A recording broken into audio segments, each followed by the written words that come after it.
I'm like, yo, I ain't unsuccessful.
Hey folks, Roland Martin here, broadcasting live from William and Mary University here in Virginia. Coming up on Roland Martin Unfiltered for this Thursday, January 31st, 2019. Breaking news, details in the case of Jussie Smollett, the Empire actor who was attacked in a racist and homophobic attack. Chicago police finally have two people of interest caught on a video, and so we'll tell you more about that. Also, last year, Senator Tim Scott of South Carolina, the only black Republican in the U.S. Senate, scuttled the nomination of Thomas Farr to the federal bench. Well, a group of white conservatives have sent him a letter blasting him for that decision.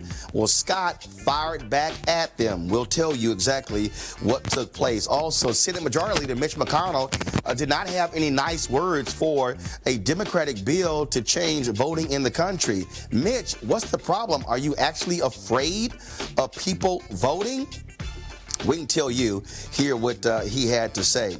Also, folks, we'll hear from Kristen Clark, the president of the Lawrence Committee for Civil Rights Under Law, with regards to these stories. And federal workers are getting their payback, but contract workers are not going to get paid.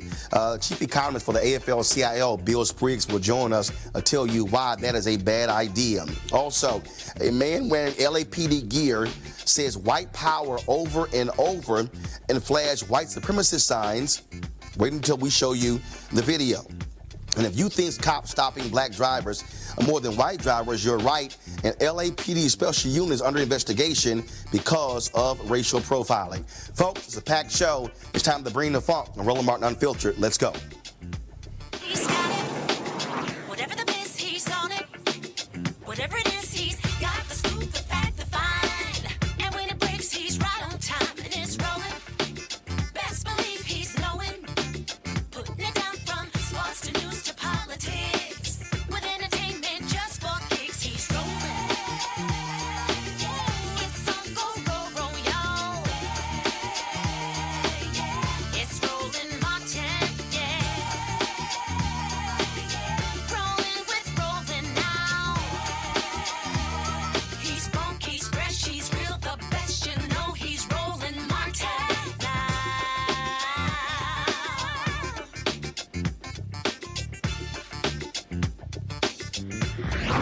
Martin.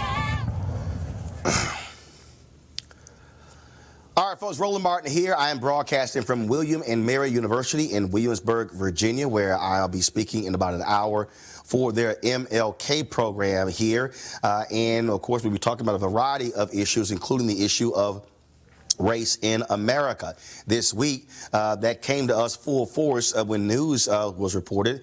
Empire actor Jussie Smollett was attacked in Chicago by two white men wearing masks in a racist and homophobic attack. And a rope was placed around his neck as well. Now, yesterday, Chicago police said they combed through hundreds of hours of video and had found nothing showing him on video. Today, different story. They now have released the image we're showing you right now of two men who they say are persons of interest when it comes to this attack on Jussie Smollett.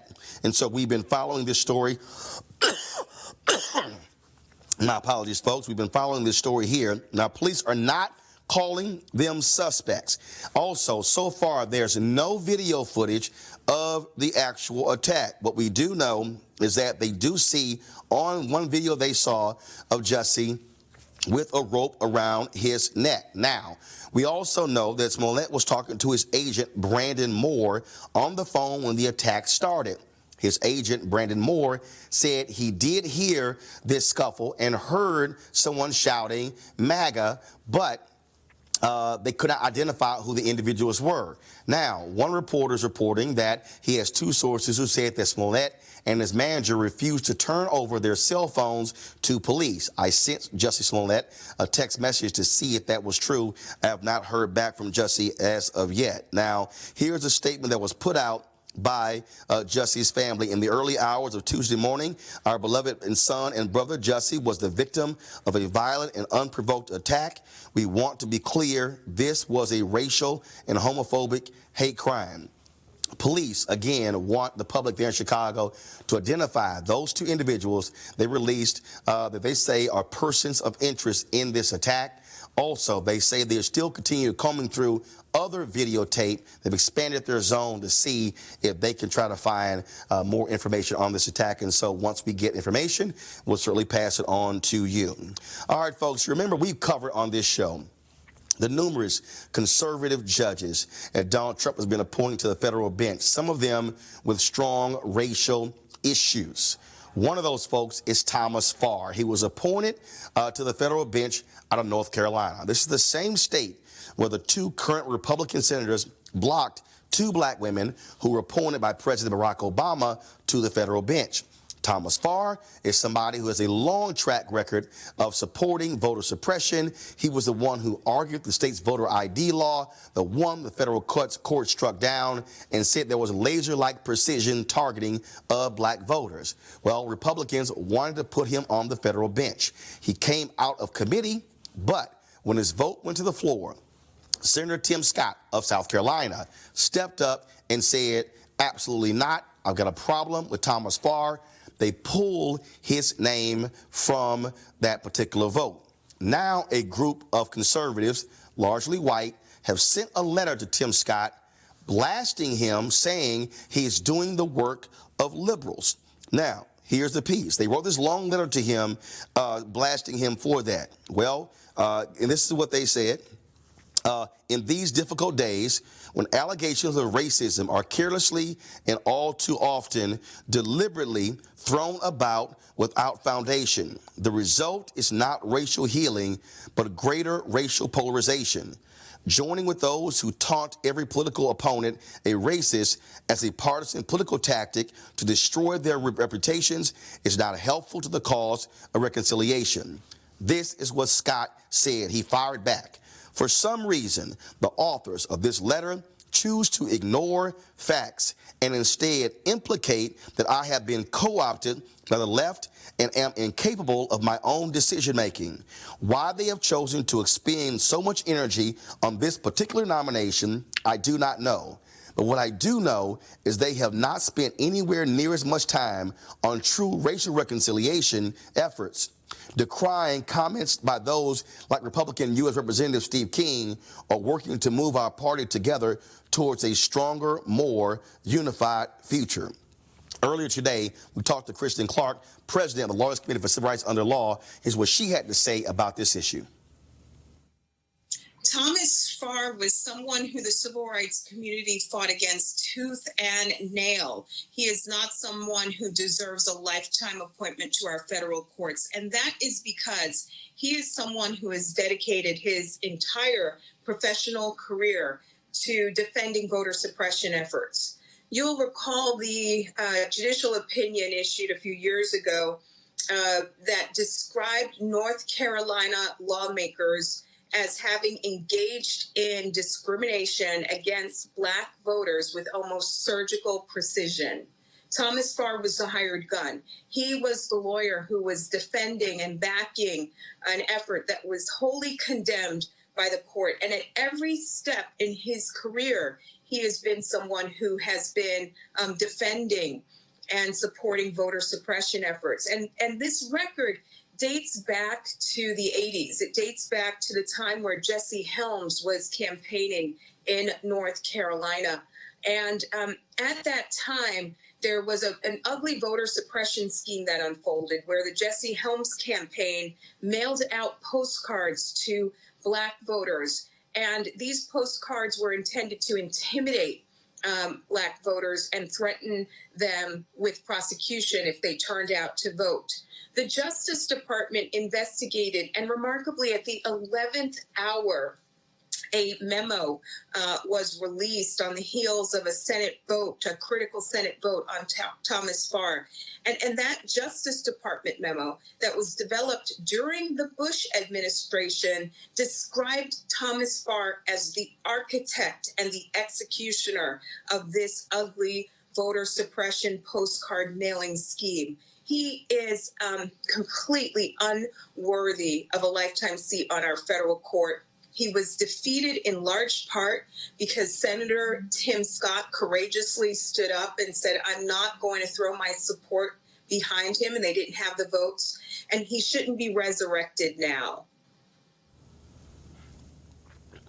All right, folks, we're going to go to my panel there. Dr. Greg Carr, of course, the chair of the Afro-American Studies Department, Howard University, and, of course, Joseph Williams, senior editor, U.S. News and World Reports. Greg, here's what's interesting. Here you have Senator Tim Scott, okay, who, look, I said then and I said now, was right when it came to Thomas Farr. And you know what? He's right to fire back at these conservatives who have the audacity to castigate him for this decision. They want to put a man with a racial history on the federal bench, and they are mad that a black man stood up to them. Absolutely. One who they have supported, that they've backed. And Roland, you've been making this point now for the last couple of years. They really don't care what Donald Trump does in the White House as long as he is the auto pen signing off on these federal judiciary appointments. This is their gold cup. This is what they're going for. And the irony is, and you remember we talked about this on your show when he was defeated the first time. We knew they were going to bring him back in 2019. And Tim Scott does deserve credit. I mean, the question I have is less what he's doing and more what are these people who signed on to this business doing, including Clarence Thomas's wife, who's always in the mix somewhere trying to lead some kind of rah-rah campaign on something as indefensible as this nomination. Joseph, I've said that on many other issues, Senator Tim Scott could absolutely be a strong force when it comes to challenging his party on the issues of race. There are some issues where he has not stepped up. On this one, clearly, he studied the record. He met with Thomas Farr and said this man has no business being on the federal bench. And to have these conservatives attack Senator Tim Scott, and so they love touting a black Republican. Now they're mad because a black Republican has rejected their bigotry. Well, see, this is Exhibit A of why the Republican Party is not really a great home for African Americans. Now, you got to give Tim Scott some credit, as you have, that he is trying to step up when he feels the issue is important. And this is a very important issue for two reasons. You've got a judicial nominee that's going to North Carolina, which is a swing state, very important very important presidential elections, but also it's a feeder system, and he's getting payback for all the work that he's done on voter suppression. That is the reason why they're pushing him so hard. But this is also an object lesson of why it's so difficult to be a black Republican and why black Republicans are trying to make a move and they keep getting squashed. This is exactly it right here. Tim Scott is fighting the good fight. They don't want to give it up. They're trying to bully him with another intimidation tactic, which it almost makes my head explode when white people try to define what's racist and what isn't. It's really not up to them to decide, especially not up to this group. So you've got an object lesson in how difficult it's going to be. We'll see if he prevails going forward or whether or not they'll be able to force him. Right now, it doesn't look like they'll be able to. And let me say my final words here to the black folks who are watching. Look, when Tim Scott stands up and does the right thing, I'm going to give him credit for it. See, I need people to understand, Thomas Farr, they wanted to put on the federal bench for life.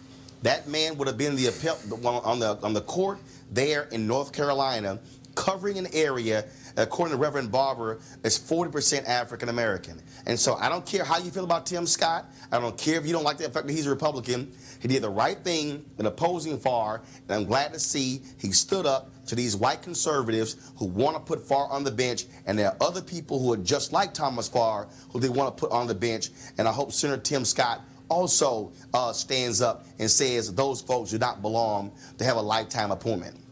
All right, folks, Stacey Abrams, of course, she lost her bid for the governor of Georgia. She has been selected by Democrats to give the response to Donald Trump's State of the Union on Tuesday.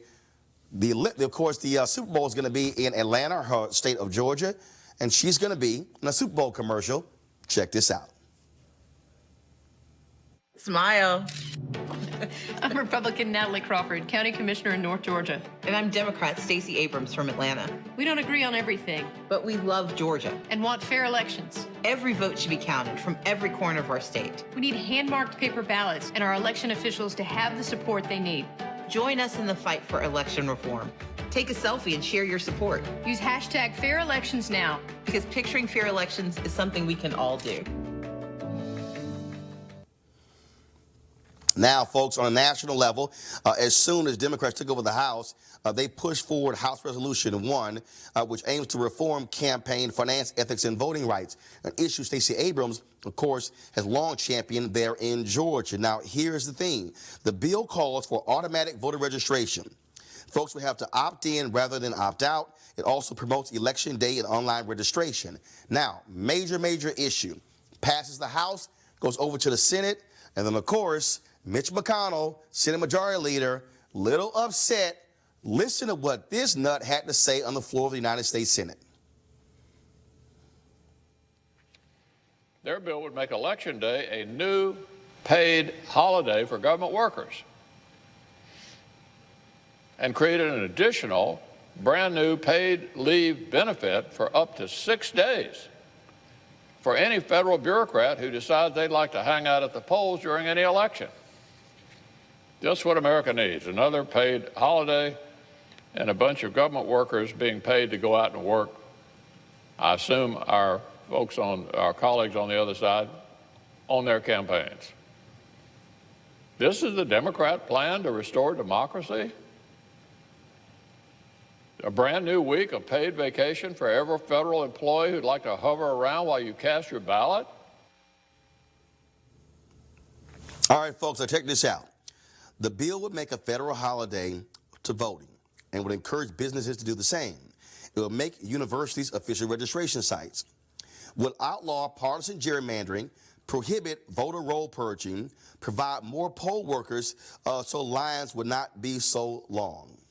Kristen Clark, again, we talked to her earlier, the Lawyers Committee. She definitely had something to say about Mitch McConnell and his response to this bill. H.R. 1 is a powerful bill that is for the first time, Congress focusing its efforts in its first bill on all of the work that needs to be done to repair voting in our country. It's got some strong provisions in there that would fight back against gerrymandering, that would stamp out the ugly role of big money in politics and require that candidates disclose where they get funding from.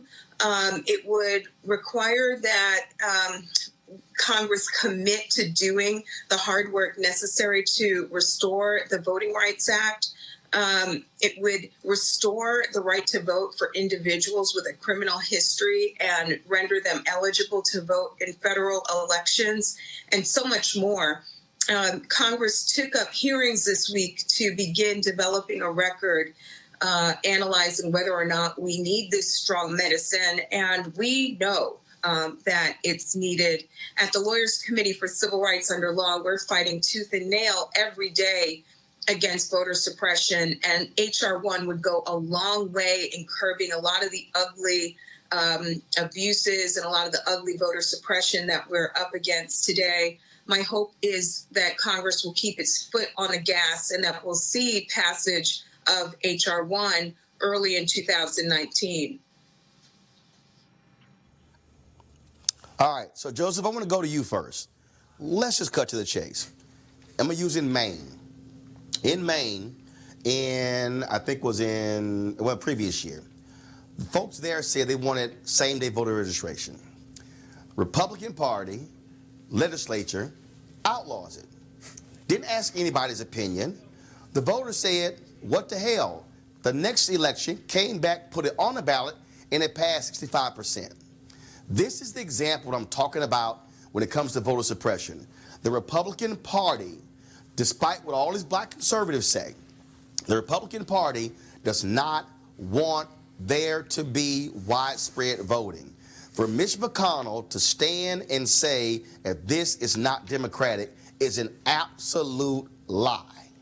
Well, you've got to admire his chutzpah, right? The same guy who blocked a sitting president from appointing a Supreme Court justice is the same guy who's saying that this is undemocratic. I mean, the irony is just staggering.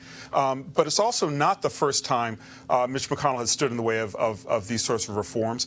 It's also Another example, I mean, is of a piece with the Thomas Farr case, where Republicans know that they're on the losing end of the argument, and if they expand the electorate, they're going to go down in defeat because their ideas are not popular. So if you're in the losing end of the argument, what you do is you try to change the rules. And in McConnell's case, what he's trying to do is stand in the way of opening the electorate, allowing more people to vote, which, after all, is what we're supposed to be doing as a democracy. Everybody gets a chance to vote. Everybody should have an opportunity to vote. And in Europe, voting day in some countries is a paid holiday, and their participation rate is well above 50 or 60%. Ours, we're lucky to get 55% participation. Therefore, that means you've got a whole segment of the electorate sitting out because either they feel like they don't have the time or that it's not going to be enough time for them to cast their ballot. So I want to know what McConnell and others who are opposed to this legislation are afraid of. What are they afraid of? And the answer to me seems kind of clear, that they're on the losing end of the argument and that their ideas will probably go down to defeat unless they restrict the electorate. And Greg, this is real simple.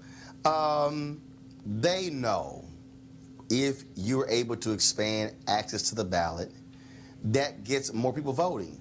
I'm just trying to understand, every time I see people talking about our soldiers fighting for our freedom, how in the world could you even stand with a straight face and be upset about saying make a national holiday to get folks to vote? It's stupid that it's dumb that we actually vote on a damn Tuesday anyway. Well, I mean, Roland, the beautiful thing about the clip that you showed, it really shows that Mitch McConnell was not upset. He had that same unreconstructed Southern smirk that he has had on his face for the past several years. A recent biography of him done by a reporter was entitled appropriately, The Cynic. There was a long feature on him in the New York Times Magazine this weekend, and one of the things that it really showed and described is the fact that Mitch McConnell, from his position as majority leader in the Senate, has undermined the rules of the United States Senate, has turned his back on the best traditions of American democracy, and in lockstep with the fact that he realizes that he is the leader of a dying party with a dying white supremacist old male demographic, he has decided to go for complete and utter broke. He's not upset. He's happy because when he leaves this earth and goes to the grave, he will know that he has done everything he could to defend white supremacy, and he'll go down in history as one of the most counter-democratic leaders in the history of this country.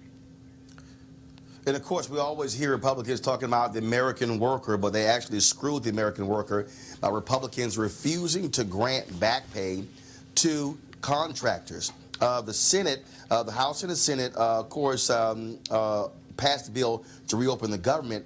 But the problem is people like security guards, cafeteria workers, and drivers don't get back pay. Congresswoman Ayanna Pressley of Massachusetts is sponsoring a bill in the House to pay those workers.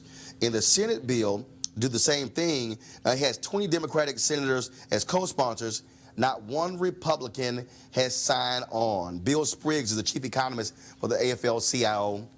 Of course, Bill, we focus on the American worker, courtesy of our folks at AFSCME, the American Federation of State, County, Municipal Employees, one of the partners here for Roland Martin Unfiltered. And it is unconscionable to have Republicans always talking about the American worker, talking about, oh, look at unemployment being so low, and then they want to screw these folks who aren't federal workers, but who are contractors for the federal government.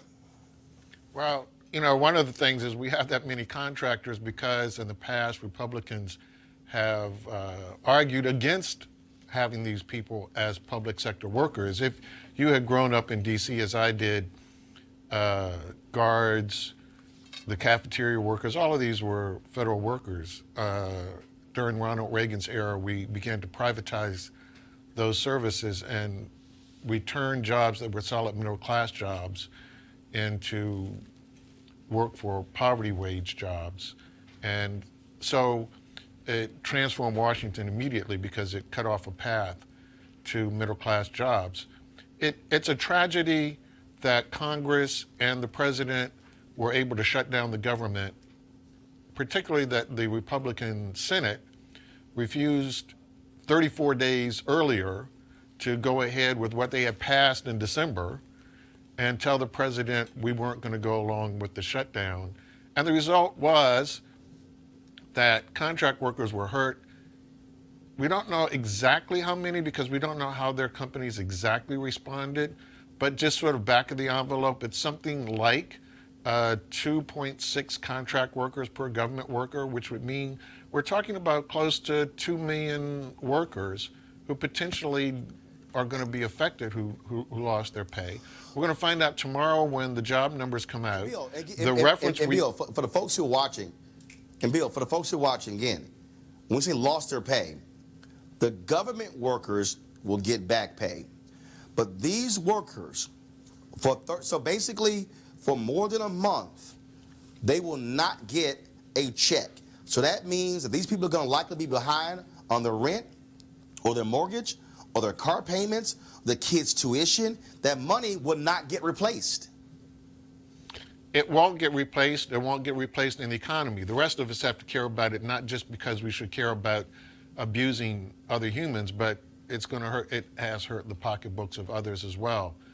But I think you want to be a little careful. You don't want to make it out like, oh, look, we did this for government workers and we didn't do this for these other workers. The government workers were owed as well. What Congress and the president have not done is owe up to the damage they did. This is right. The issue. So it's creating a hurricane and then acting like you didn't do it. So Well, first of all, we're familiar with how they treat Puerto Rico and hurricanes. Yes, exactly. They pretend it didn't happen and they get upset when people tell them it happened and then they want to argue about the numbers. We're going to see the numbers, like I said, tomorrow when the numbers come out. The numbers that come out tomorrow are for January, and the week that was January 12th included this shutdown that at that point had already been on for weeks. And while we've had short shutdowns, what has happened in the past is many of these companies would hold on to their workers because they knew that the government would reopen and they didn't want to lose their workforce. In this instance, it went on too long, and many of these companies, of course, could not pay workers for that amount of time without the company itself receiving money. So in some cases, like the ones who were cafeteria workers, it's because no one's going to be going to the cafeteria because the federal workers aren't there. Some of them is because the office wasn't open, so the tech workers, the security guards, those people are directly paid only when the government is open. Their business can't possibly make up for the lost revenue. So there's a lot of revenue that was lost throughout Washington and in those cities that are regional centers for the federal government. People forget Washington is where the headquarters are, but for all of the federal agencies, the majority of workers are outside the Washington, D.C. area. Right. So it's a national problem. Right. Well, absolutely. And again, I would hope that people will be applying public pressure. I would hope that those contractors are going to be calling members of the House and the Senate, trying to get these folks to move because they deserve to get paid with a federal government shutdown that was idiotic from the beginning. Bill Spriggs from the AFL-CIO, I appreciate it. Thanks a bunch. Thanks.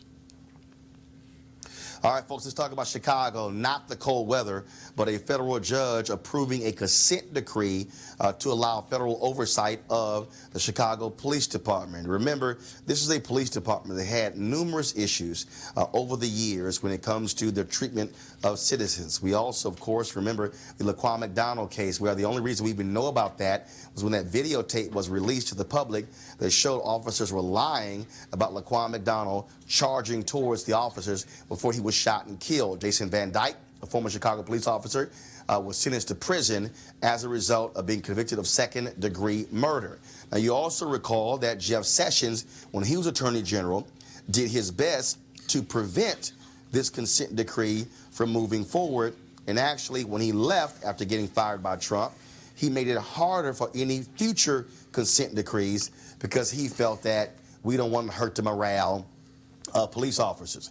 Now, damn the citizens, damn the folks that are being abused by cops with police brutality or getting shot and killed. He doesn't care about them. He only cared about the feelings of those police officers. According to the Chicago Sun-Times, from May 2011 through June 30th of this year, the city of Chicago has paid out $418 $2.3 million in settlements and judgments to plaintiffs who filed lawsuits and claims against the city for police brutality. Kristen Clark, the Lawyers Committee, we talked to her and she said, thankfully, this consent decree was approved. Yeah. Today is a remarkable day because the federal court in Chicago has put in place a strong historic consent decree that will put Chicago on a path to long overdue police reform.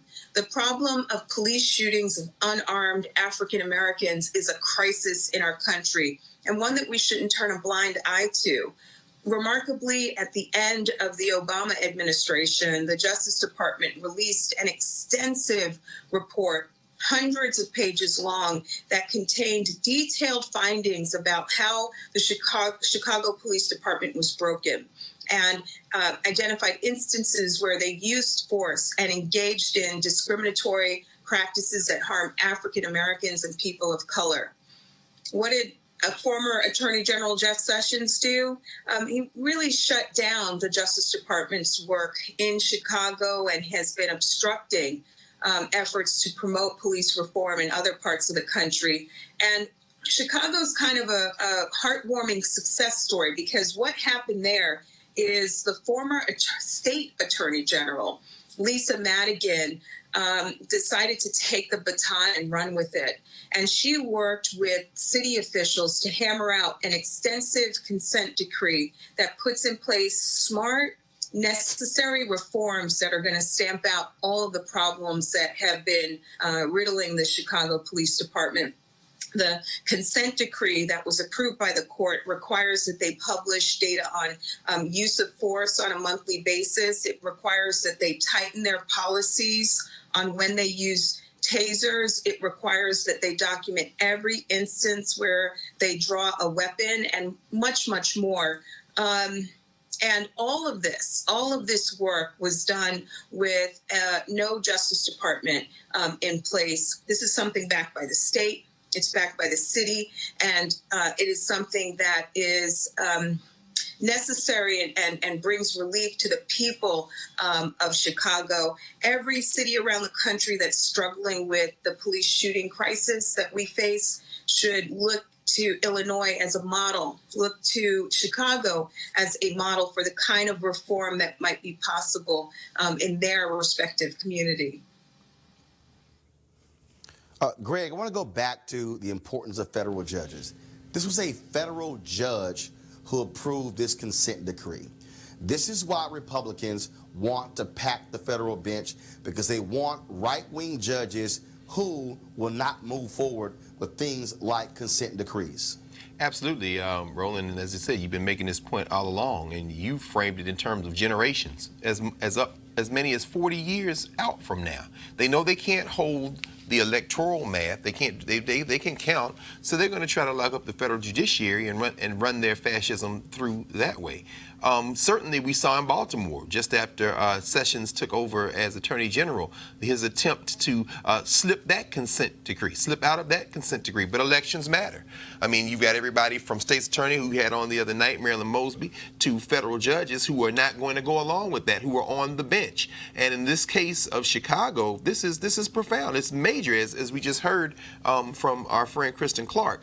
They can't do anything about that judge. They'd love nothing more than to switch him out. But in this instance, right is right, and we know that they will receive no support from Matthew Whitaker. They won't get any support from Bill Barr. But ultimately, once you're on that bench for that lifetime appointment, in the federal judiciary, this is for all the marbles. And that's why we have to get out and vote and make sure, because they can't keep doing this. This is how they're going to try to extend their rule. Mm-hmm. Now, see, Joseph, when I'm listening to all these people talk about, I'm not going to vote unless I see this. Here's the reality. If you sue, when it comes to civil suits, when it comes to criminal cases or things along those lines, you're likely going to be filing in federal courts. If you have a federal judiciary that is filled with 38, 40, and 45-year-old right-wing, mostly white male judges, then you're going to have folks ruling against people of color, ruling against things like this, and that's why who you vote for in presidential elections matters. It matters. It matters. It matters. You can even go back beyond that. And if you're talking about judges who are 30 and 40 and 50 years old, who are white judges on the bench for a lifetime, you have an absence of history there. You have people who don't necessarily understand what the guy from the labor unions was talking about. The fact that African Americans worked in union jobs for the federal government. That was their path out of the middle class. That's how they made it. That's how they became part of a great generation that helped and shape and build this country through union jobs. And if you have judges that don't really understand that and who don't understand the legacy of police brutality in the United States of America and who don't understand that these facts matter to people on the ground, that is not just theory, you really have a dearth of information and a dearth of knowledge that will come to inform these decisions. So I think voting actually absolutely matters a lot more than people think it does, because not only do you have people who you bring people to power who are willing to shut down the federal government and hurt an entire class of people, you have people willing to install judges that will turn a blind eye to police abuse, and you have people willing to install judges who actively promote voter suppression. So voting does matter. You may think it doesn't, but it does. And they're going to try to restrict your vote unless you get out and use it. So that is one of the tantamount reasons that you have to get out and exercise the franchise and let all this other stuff go, because it really does matter. And again, I'm tired of hearing all these other people. I'm getting all these old stupid, crazy tweets and posts saying, oh, this stuff doesn't matter. And I'm going, you have no idea what the hell you're talking about. Look around. Because when look around. I mean, you got to look around and see what's happening. Every major thing that comes out of this administration is going before a federal judge. Don't think for a second that voting does not matter, because the person who wins determines who gets appointed to the federal bench. All right, folks, got to go to a break. We come back. We're going to talk about some white supremacists in L.A. on the LAPD. Wait until you see this video, folks. You're watching Roland Martin Unfiltered. You want to support Roland Martin Unfiltered? Be sure to join our Bring the Funk fan club. Every dollar that you give to us supports our daily digital show. There's only one daily digital show out here that keeps it black and keep it real as Roland Martin Unfiltered. Support the Roland Martin Unfiltered daily digital show by going to RolandMartinUnfiltered.com. Our goal is to get 20,000 of our fans contributing $50 each for the whole year. You can make this possible. RolandMartinUnfiltered.com. All right, folks.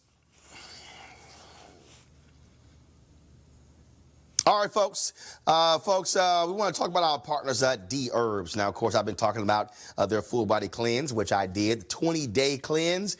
Did nothing but fruits and raw vegetables and nuts. Drank nothing but water. Couldn't have any fried foods, no processed foods.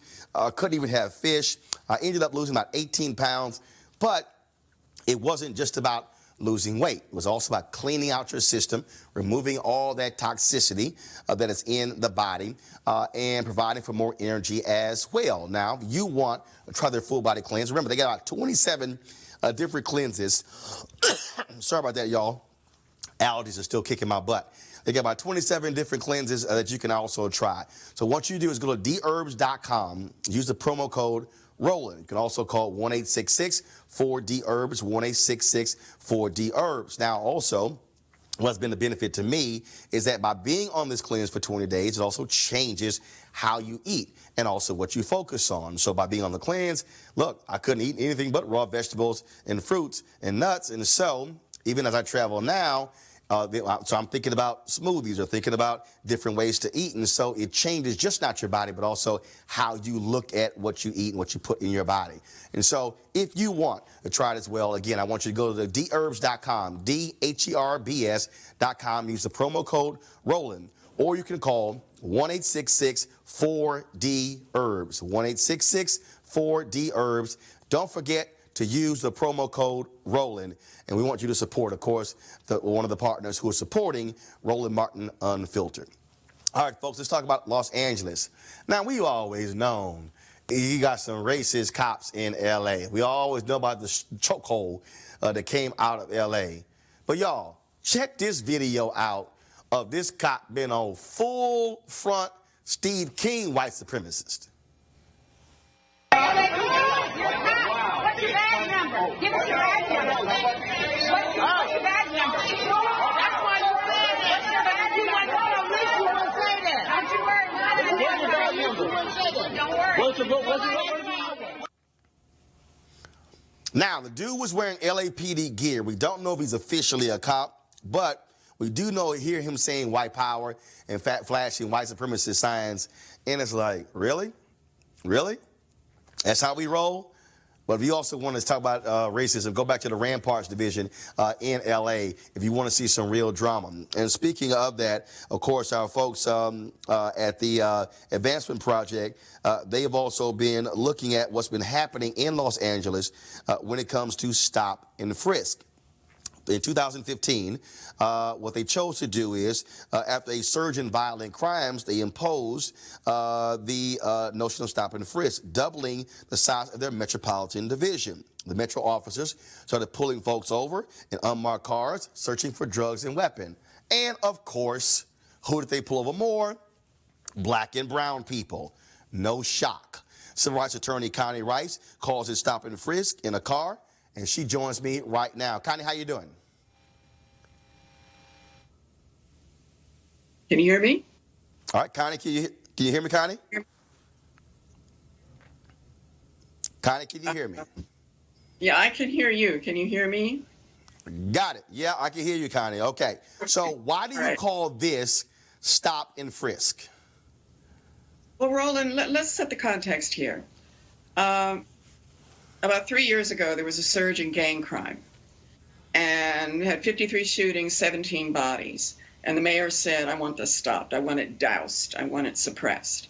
And so the chief of police doubled the Metropolitan Unit, which is the elite unit in LAPD, specialized units. And they rolled out and they did this sort of, they doused it, but then they kept it with the cars. And it turns out that the stops that they're doing have a really disproportionate racial adverse impact. Now, when I say stop and frisk in a car, on the surface, and this is just the first level of analysis, Roland, because the data shows a big gap. It shows disproportionate impact. 90% of the stops done, 60,000 stops, 90% of them African-American and Latino, vast majority African-American. So you have disproportionate racial impact. The question is why? And why I called it stop and frisk at this stage is that when you have that level of racial impact, you've got to have a really, really big emergency to justify it. And I didn't see it. I'm waiting on more data. I'm waiting on how did they decide which cars to stop? How many times are they stopping the same people?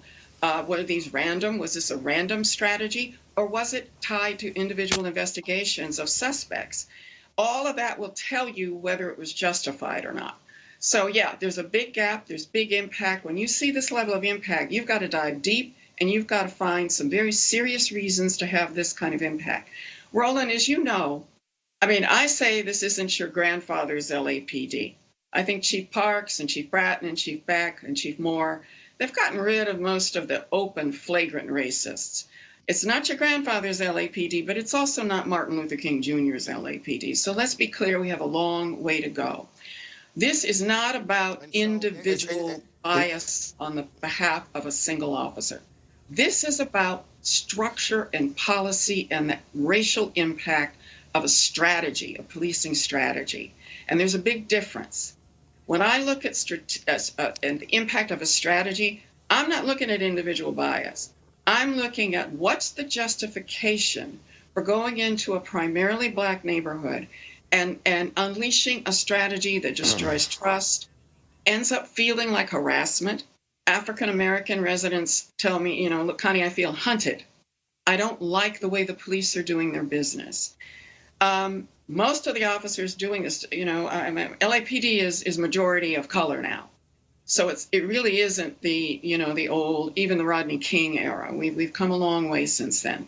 But we're now at a level where we're talking about the kind of policing that's done in Black communities.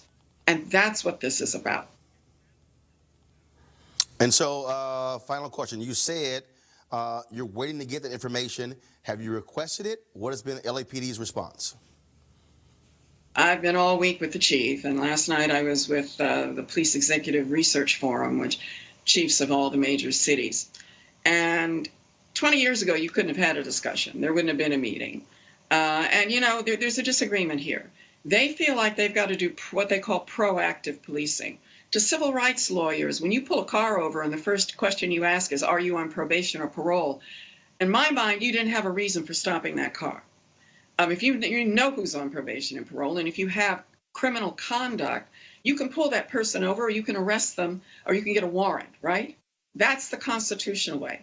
But when you're stopping cars and it's not clear why you're stopping them, and almost all of them are African-American drivers, you've got some serious questions to answer. And we're getting it. We will get the information. We're mapping the data. We're seeing where the high crime is and where the stops are. And we're gonna ask them to roll this policy back and get back to the foot patrols that are done with gang intervention. That's how you build trust. That's how you actually fight crime.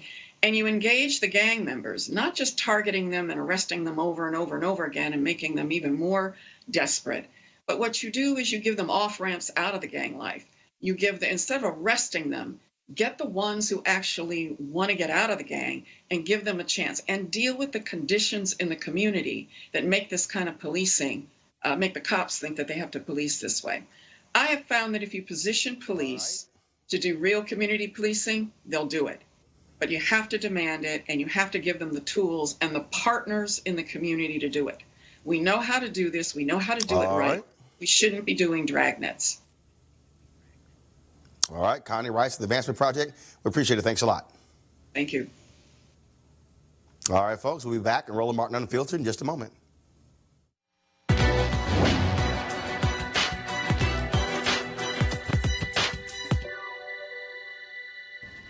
People mistake their limitations for high standards. Novelist Jean Toomer.